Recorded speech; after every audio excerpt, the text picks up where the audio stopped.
लक्ष द्या, आपण इंग्रजीमध्ये सर्वात आधी असते अल्फाबेट, बरोबर. इंग्रजी भाषेमध्ये 26 अल्फाबेट्स आहेत, बरोबर. आता या 26 अल्फाबेट पैकी हे 5 वॉवेल्स असतात. काय असतात? वॉवेल्स. आणि बाकीचे उरेल 21 असतात कॉन्सोनंट. काय असतात? कॉन्सोनंट. आता वॉवेल्स म्हणजे काय, कॉन्सोनंट म्हणजे काय, हे आपल्या सर्वांना माहित पाहिजे, बरोबर आहे ना. आता वॉवेल्स म्हणजे त्याला आपण मराठीमध्ये म्हणतो असतो स्वर. काय म्हणतो असतो? स्वर. आणि कॉन्सोनंटला म्हणत असतो व्यंजन किंवा व्यंजने, बरोबर. आता याच्यापैकी 5 स्वर. आता 5 स्वर कोणते आहे मग? ए, ई, आय, ओ, यू. हे झाले 5 वॉवेल्स. काय झाले? वॉवेल्स. आता वॉवेल्स मध्ये आणि कॉन्सोनंट मध्ये काय फरक आहे मी तुम्हाला सांगतो पहा. आता vowels A, E, I, O, U कोण दिले. आता ज्यावेळेस एखादा गायन करणारा असते, आता समजा सोहन, आपण सोहनले गाणं म्हणायला सांगलं, कोणतं गाणं, त्याचा आवाज चांगला आहे काय, त्याने स्वर जोडता येतात काय, नाही जोडतो. आपण म्हणतो ना की गाणं एखादं चांगलं वाजते तर कसं वाजते, त्यामध्ये स्वर चांगला पाहिजे, आवाज चांगला पाहिजे, ह्या 2 गोष्टी पाहिजे, बरोबर आहे ना. स्वर जुळायला पाहिजे. आता सोहननं गाणं म्हणलं कोणतं एखादं, समजा आता तुम्ही कार्टून पाहिजे, बरोबर आहे ना, ते गाणं आहे मैं हूँ एक उड़ता रोबोट डोरेमोन, आणि सोहनले सांगलं त्याला स्वर गिर काहीच माहित नाही, आणि सोहनले म्हणलं की जाय उभा राहा समोर स्टेजवर आणि गाणं म्हणून दाखव. सोहन म्हणे मैं हूँ एक उड़ता रोबोट डोरेमोन, असे मजा घेतात की सगळे, म्हणजे स्वर नाही काही नाही, आवाज बी कसा नसा, कुकडला मुकडे स्वर म्हणजे कुकडला मुकडे काहीच माहीत करून टाकतात आला.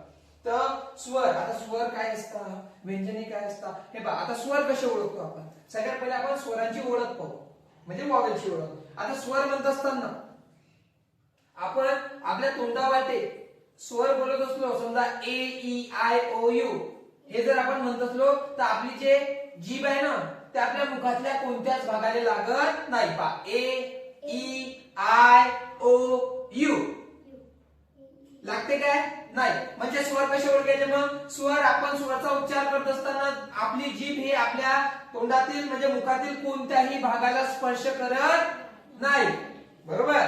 असे आपण स्वर ओळखतो. आणि बाकीचे समजा आता कॉन्सोनंट आहे, बाकीचे कॉन्सोनंट किती आहे मग? 21. आता ते कसे ओळखतो? कॉन्सोनंट म्हणत असताना आपली जीभ आपल्या मुखातल्या कोणत्याही भागाला स्पर्श करतेच. आता मी फॉर एक्झाम्पल तुम्हाला एक एक्झाम्पल देतो. बी आहे. आता बी हा वॉवेल आहे काय? नाही. कारण की बी म्हणतात तुम्ही काय होते, आपल्या ओठाला ओठ स्पर्श होता. बी बी. आता बी मला असं म्हणून दाखव की बी म्हणत असताना, बीचा उच्चार करत असताना आपल्या ओठाला ओठ लागेलच नाही पाहिजे. होऊ शकते काय? नाही. ई होऊन जाते तो. ई तर हा स्वर आहे, वॉवेल आहे ई. पण बी म्हणण्यात सांगलं तर बी बी ई होतच नाही, ईचा उच्चार नाही. तसंच डी डी बी डी डी जे कुणी लागू राहिली, दाताला लागू राहिली, आपल्या लागू राहिली, म्हणजे काय? कॉन्सोनंट म्हणत असलो तर ही जीभ आहे हे आपल्या तोंडातल्या कोणत्याही भागाला स्पर्श करते, आणि जर वॉवेल म्हणत असलो तर स्पर्श करत नाही. हा फरक आहे वॉवेल्स मध्ये आणि कॉन्सोनंट मध्ये. आता हे बघा, आता हे झाले अल्फाबेट म्हणजे लेटर्स, बरोबर. आता पहा, लेटर्स झाले की लेटर्स पासून बनत असतात वर्ड, वर्ड पासून सेंटेन्सेस, नंतर पॅसेज वगैरे, म्हणजे असं पुढे पुढे चालत राहते क्रिया. पण आता समजा एखादा वर्ड घेतला आपण किंवा एखादा नेम घेतलं, समजा सोहन, काय घेतलं? सोहन. आता सोहन म्हणजे मी ना वॉवेल्स गायब केले, तर पहा काय झालं? ऍसेटेन्शन काही वर्डच क्रिएट नाही उराला. म्हणजे आपल्याला याच्यावर काय समजून येते की जर आपण एखादा वर्ड क्रिएट करू म्हणजे तयार करू, त्याच्यामध्ये आपण वॉवेलचा समावेश नाही केला तर ते बनतच नाही. सोहन झालं. आता यानंतर कार्तिक आहे. कार्तिक विक्रू, कार्तिक, याच्यामध्ये वॉवेल्स हटवून टाका. बनवून राहिले म्हणजे याच्यावर आपल्याला काय समजते की जर आपण कोणते वर्ड बनवत असलो आणि त्याच्यामध्ये वॉवेलचा समावेश केलाच नाही तर ते अर्थपूर्ण शब्द बनत नाही. म्हणजे विदाउट युजिंग वॉवेल आपला शब्द बनत नाही, बरोबर आहे ना. समजलं मग अल्फाबेट आणि कॉन्सोनंट म्हणजे म्हणजे अल्फाबेट कन्सोनंट वॉवेल वॉवेल किती असतात मग 5 आता अजून त्याच्यामध्ये एक पॉइंट आहे. आता वाय आपला वाय सेमी वॉवेल काय सेमी वॉवेल. आता सेमी वॉवेल काऊन आहे. आता वॉवेल म्हणजे की बघा जसं आपण वॉवेल म्हणतो तर वॉवेलचे एकापेक्षा जास्त साऊंड असतात.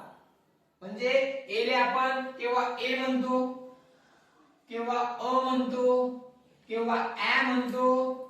म्हणजे एकापेक्षा जास्त साऊंड निघू राहिले की वॉवेलचे. म्हणजे ए चे ए हा काय वॉवेल आहे त्याचे साऊंड निघू राहिले. तसं वाय.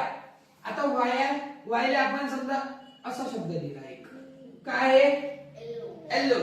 आपण काय उच्चार करू राहिलो त्याचा ए चा बरोबर. आता वाय ई एस काय म्हणतो तुम्ही यस बरोबर एस एस. आता म्हणजे प्रत्येक याच्यात काय वॉवेलचे 2 साऊंड निघतात. काय किती साऊंड निघतात 2 साऊंड निघतात. एका याच्यामध्ये म्हणजे वॉवेलचे कसे वाय हा सेमी वॉवेल का घेतला आपण केव्हा केव्हा वायचा उच्चार हा ए असते तर केव्हा अ असते किंवा य असते बरोबर. तर त्याला म्हणून आपण सेमी वॉवेल म्हणतो. समजलं नक्की पहा.